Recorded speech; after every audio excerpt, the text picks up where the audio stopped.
Siempre, buenas noches. Buenas noches. ¿Hay que censurar a la ministra de Relaciones Exteriores? Sí. Yo creo que el PPC debe sumarse a la moción de censura. Ya han anunciado algunos de nuestros voceros que hay que hacerlo. Entiendo que lo van a conversar mañana y seguramente se conversará con la dirigencia del partido. Pero yo creo que es una forma como el Parlamento hace respetar sus labores y su función de control. Su sí ha sido contundente. Sí. ¿Por qué? Porque yo creo que el presidente de la República debe, y el Poder Ejecutivo, el gobierno debe tener en este mensaje claro que el Parlamento no está por gusto. Que un presidente de la República no puede improvisar en las relaciones exteriores del país, que son cuestiones de Estado, invitaciones intempestivas. Que si el día 2 hubo posibilidad de informar, debe informar al Parlamento, que eso es respeto institucional. En consecuencia, me parece que es un acto formal de control que el Parlamento debe hacer para hacer sentir su fuerza y decirle al Poder Ejecutivo nunca más. En estas cosas se actúa con seriedad, la política de Estado tiene, en cuanto a los viajes, un actor central que es el Parlamento y el Parlamento no está pintado en la pared. De modo que si yo fuera parlamentario no tendría la menor duda que hay que levantar la voz con mucha claridad y con mucho respeto y que el Ejecutivo tiene que entender el mensaje con toda claridad. ¿Ha percibido usted informalidad de improvisación desde la Cancillería?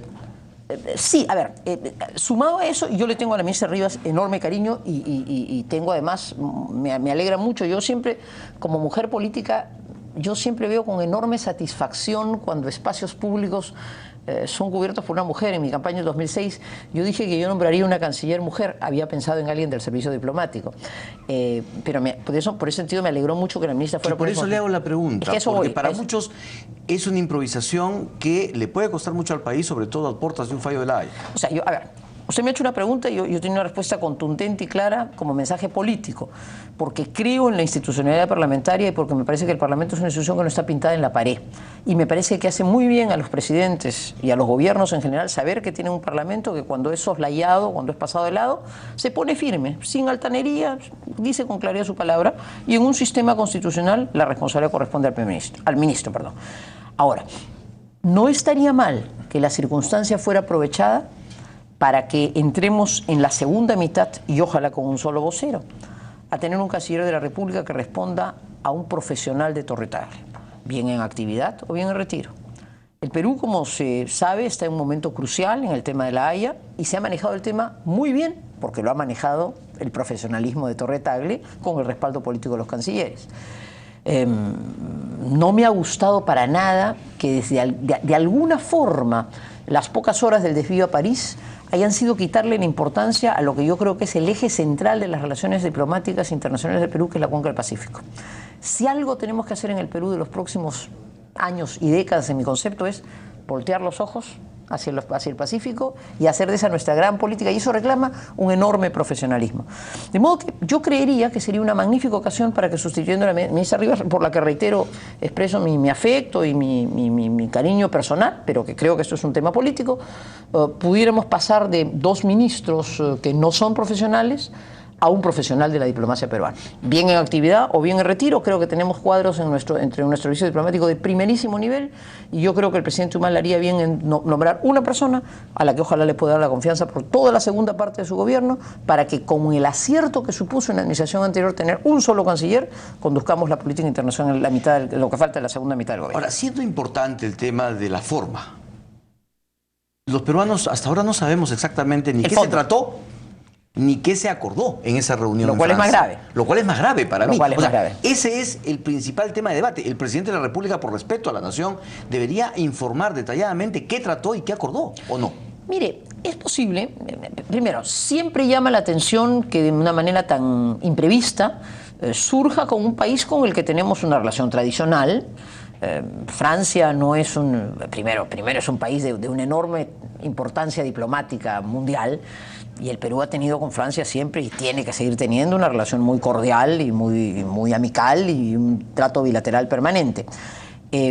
Presumo que si fue tan importante esta escala es porque las materias a conversar eran trascendentes. Pero no por eso secretas. Evidente. Me parece que ha avanzado mucho más la Cancillería francesa en su tibio y escueto mensaje sobre el contenido, anunciando algunos aspectos de carácter bilateral e insinuando que en ellos pudieran haber oído las materias de seguridad, que es lo que se ha dicho en nuestra cancha. Evidentemente, si los temas eran de seguridad, me parece que debieron ser parte de una agenda mucho más formal. Con mayor razón se debió anunciar el viaje el 2 de septiembre, el 2 de octubre, perdón, cuando se conoció que había esta invitación. Y en todo caso pudo haberse buscado una reunión privada, una reunión secreta, una reunión reservada con la Comisión de Relaciones Exteriores para explicar las cosas. En buena cuenta, yo creo que hay materias internacionales que pueden tener un cierto grado de reserva, pero toda la poca formalidad y el secretismo de este viaje no me parece que son una buena señal democrática. Ratifico entonces mi punto de vista que el Parlamento hay momentos en que tiene que hacer sentir su fuerza y esta es una circunstancia en que si yo fuera parlamentaria no me dejaría tomar el pelo. ¿Está usted de acuerdo en eliminar esa condición? Es decir, no. Que el presidente de la República no pida permiso al Congreso para salir del país cuando quiera. No.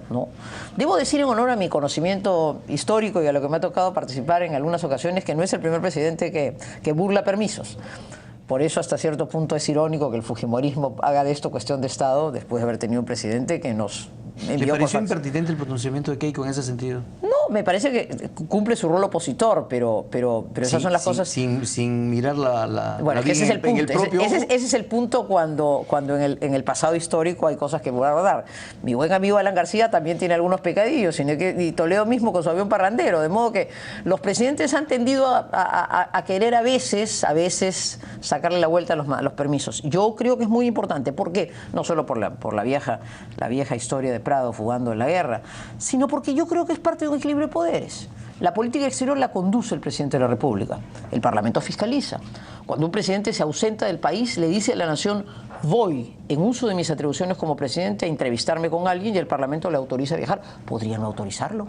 ¿Podría darse el caso que, siendo una potestad presidencial, el Congreso considerara que a los altos intereses de la nación no conviene ese viaje? Por ejemplo, con el caso de Venezuela, por ejemplo. Exactamente, por ejemplo, ese era un momento en que yo creo que si hubiéramos tenido los votos necesarios, el Parlamento debía decirle: no, señor, usted no concurre a la juramentación de Maduro porque es una elección fraudulenta. Creo que hubiera sido un buen gesto político. Entonces, en el equilibrio de poderes hay cosas que al Parlamento le tocan decir, y educar en democracia y educarnos en democracia es que hay ese equilibrio. Así que este es un buen momento en el que, repito, respetuosamente, sin altanería, sin gestos grandilocuentes, me parece que los parlamentarios tienen que hacer sentir su fuerza. Le preguntaba, digamos, cambio la pregunta, si le parece desatinado entonces que el primer ministro diga que es arcaico pedir permiso y que ya esa condición se debe eliminar.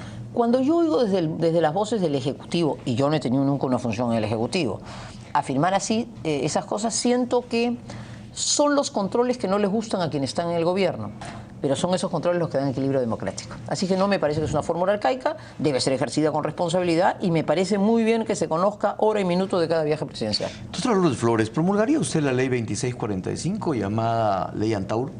Es una ley controvertida. Es una ley cuya aplicación está sujeta a dudas. Los parlamentarios del PPC la han respaldado y mi deber es respaldarlos en el sentido de ellos haber hecho un análisis y pensar, como les he oído decir a los congresistas de Uren y Perestello, que la ley no es tan directa o tan pro Antauro como se presenta. Es decir, es una ley que flexibiliza las condiciones carcelarias para quienes han cometido ciertos crímenes graves, pero, y va a tener usted al jefe del INPE en unos instantes, de modo que la propia administración penitenciaria tiene en esa ley los instrumentos para decir, pero en este caso no, y sostienen ellos que en su concepto no tendría por qué aplicarse al señor Antauro Humala, que me parecería lo deseable, ¿no? Sin embargo, la situación actual del país, la mayor inseguridad de la historia que hemos vivido, ¿amerita que se apoye una ley como esta? No sé exactamente qué ha motivado efectivamente su debate, cuando más bien el semestre pasado fue un semestre de fortalecimiento de condiciones y de dureza penitenciaria. Sí, a mí me sorprendió efectivamente el debate. Digamos, defiendo la posición de nuestros parlamentarios en cuanto los he escuchado defender con firmeza que ellos sienten que la ley no tiene el tono político que se le quiere dar, pero efectivamente, ahora, sí es verdad, Enrique, que por temas diversos no estaría mal que discutamos algunas materias penitenciarias. Nos ha tocado este tema, nos ha tocado el tema de las comunicaciones de los presos, se ha discutido el tema de los beneficios penitenciarios, es decir, quizás... Pero con cierto orden, integralidad y sistematización. Eso es lo más importante. Sobre todo, ¿sabe qué? Con oportunidad. Porque no se puede dar un mensaje en un momento en el cual la población vive tan duros momentos en el tema de inseguridad, dar un mensaje de laxitud en lo que significa la dureza con la que se trata a sicarios, a delincuentes de todo tipo. Miren, déjenme entonces ir un poquitito más allá de la ley específica. nosotros planteamos en la campaña del 2006 y lo repetimos en la del 2011 en nuestros temas de justicia, ¿no? Miren, en general hemos tenido un sistema penitenciario en que imaginábamos que las cárceles eran espacios para redimir a los presos, ¿no es cierto? O sea, el preso entraba a la cárcel era una especie de escuela correccional, y eso no es verdad. No es verdad. Entonces, yo sí creo que es un momento de hacer un alto, de discutir qué beneficios penitenciarios deben existir, de establecer con claridad cómo deben darse, cuáles son los derechos que corresponden a un preso. Por mi formación y en el inicio de mi vida política, al lado, entre otras personas, del padre Lancier, yo siempre entendí que en las cárceles también había un lugar para tener en consideración el dolor suficiente que significa detener a una persona y perder libertad, y por tanto el trato humano que un reo debe tener. Eso para mí es un tema que me ha marcado toda mi vida y siempre lo he considerado, porque creo que finalmente también hay muchas personas inocentes en prisión. Entonces, o gente que ha pecado, pero que o ha delinquido y que se quiere reformar. Así es. Pero lo que no podemos es imaginar ingenuamente, como de alguna manera toda una corriente penitenciaria supuso, que quien entra a una cárcel entra a redimirse. Entonces, creo que ojalá, y yo tengo por el señor Pérez Guadalupe respeto, creo que es una persona que conoce el tema penitenciario, ojalá él pudiera liderar junto con el ministro de Justicia una discusión más a fondo, y para temas de fondo el Parlamento puede entrar, no a temas aislados, sino quizás una revisión de cómo debe legislarse un Estado penitenciario, qué medidas deben existir, qué cosas deben hacerse. Pero repito, en beneficio y en defensa de los parlamentarios del PPC, ellos han estudiado el tema y consideran que no es exacto lo que se está diciendo respecto a esta ley, y ojalá sí sea, que aplicada la ley haya el rigor necesario para que un caso, yo creo que el señor Antonio Humala no debiera verse beneficiado. Pero que piensen también el otro lado y en la oportunidad. Verdad. Y por eso quizás sea bueno un debate más integral, en eso le doy la razón. Doctora Flores, ¿piensa usted que Alan García, Keiko Fujimori y Alejandro Toledo se han aprovechado de una determinada circunstancia para boicotear el llamado diálogo? A ver, creo que el diálogo se ha desnaturalizado por varios actores, no necesariamente por ellos inicialmente. Creo que fueron impertinentes las declaraciones del presidente de la República. ¿Usted sí cree que fueron impertinentes? Claro, porque se había creado, miren, a ver, yo reitero lo que hemos hecho nosotros en el PPC. Cuando fuimos convocados, usted tuvo la gentileza de invitarme, yo no dudé en decir vamos a ir. Y creo que ese diálogo se lució por la presencia de Luis Bedoya Reyes, que estuvo, déjenme decírselos, magistral. Cada día lo admiro yo más y le digo a Dios, ¿cómo me dieras a los 60 años la lucidez que tiene este hombre a los 90 prontos 95? Estuvo genial el viejo, cañón. Es decir, le hizo al primer ministro atingencias clarísimas, le habló de la necesidad de una inclusión con dignidad, que no fuera solo un reparto de dádivas, sino una política en favor de la creación de trabajo. En fin, fue para nosotros un diálogo bien enriquecedor. Creo que le dimos de verdad un aire a ese diálogo y creo que al gobierno le hizo mucho bien. El presidente de la República salió, ya ni me acuerdo decir qué cosas contra todo el mundo, que le da pena a presidentes en problemas, en fin. Y entonces los líderes de los otros partidos políticos reaccionaron y la verdad es que perdemos una oportunidad de entendernos. Yo creo que está bien, el partido sigue colaborando, ha enviado sus técnicos y vamos a seguirlo haciendo. Creo Hay quienes sienten que el diálogo está bajando de nivel, ya. Esto va a ser las calendas griegas, pero el tema es, ahora, ¿cree usted que el presidente de la República